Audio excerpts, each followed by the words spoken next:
Lord be with you and good afternoon. I am Anjanette Badillo and will be presenting the bungalow house located in Barangay Talaga, Lemery, Batangas.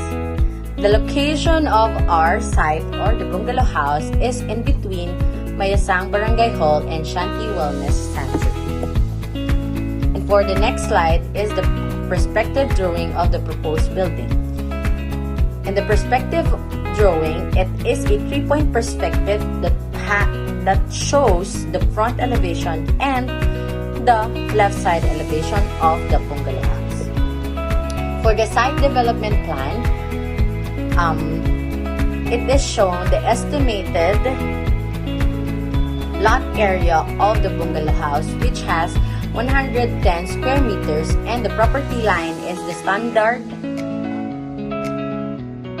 standard size, which is 2 meters. Floor plan, it is shown in the presentation the estimated design and the sizes of every bedrooms, dining, living room, and the toilet and bath. For the front elevation, it is shown in the presentation the estimated sizes of the apex of the roof, ceiling line, sliding window, concrete walls, and awning windows. The rear elevation, it is also shown the estimated sizes of the apex of the roof, ceiling line, sliding windows, and awning windows.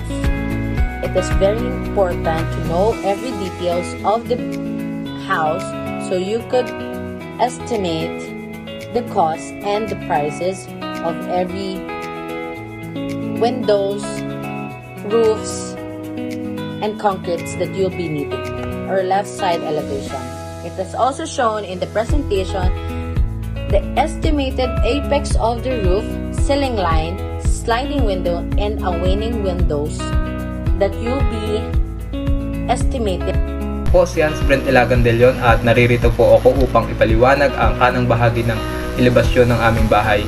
Ito po ang aming bahay na inistimasyon ay makikita po dito yung linya ng kisame, bintana, at bubong.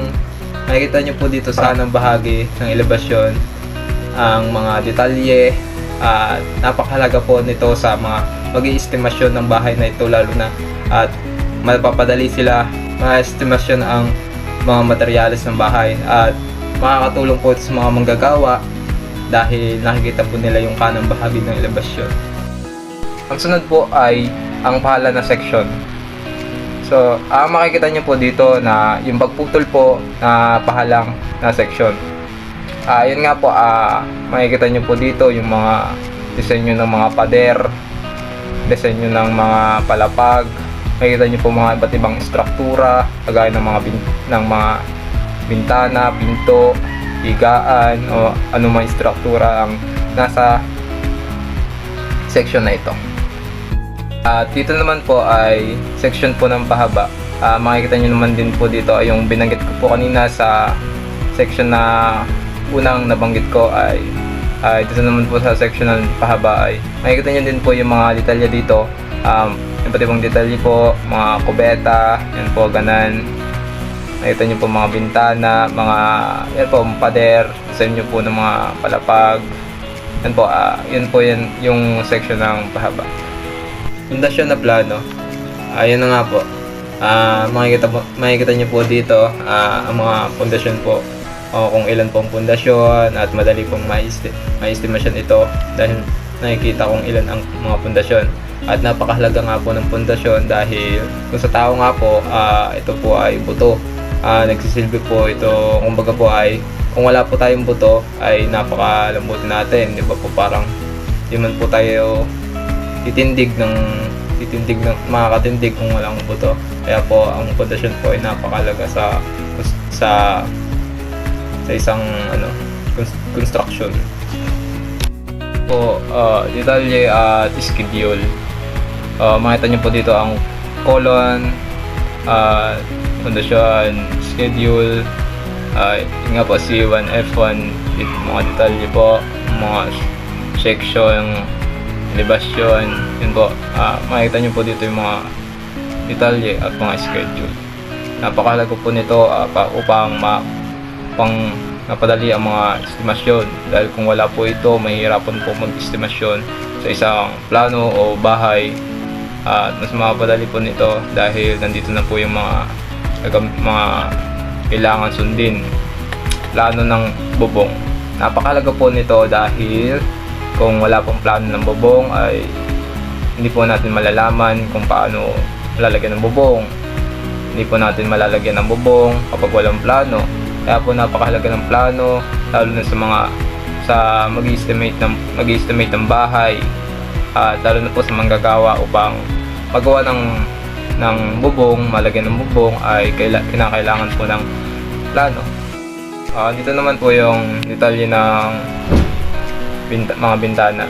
Makikita nyo po dito yung mga detalye ng bintana, mga sukat, iba't ibang sukat, pang kubeta, pang salas, pang kwarto, yan po.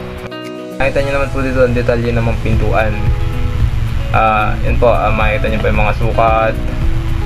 Yan po, napakalaga po ng pintuan upang malaman o ma-estimation ang gagamiting pintuan, kung gaano po kalaki, kung gaano po kahaba, yan po, kung gaano kataas, yan po. The list of activities we need to accomplish upon the construction of the building. Next, we have the bill of materials. The price of materials will be multiplied by its quantity to get the total cost.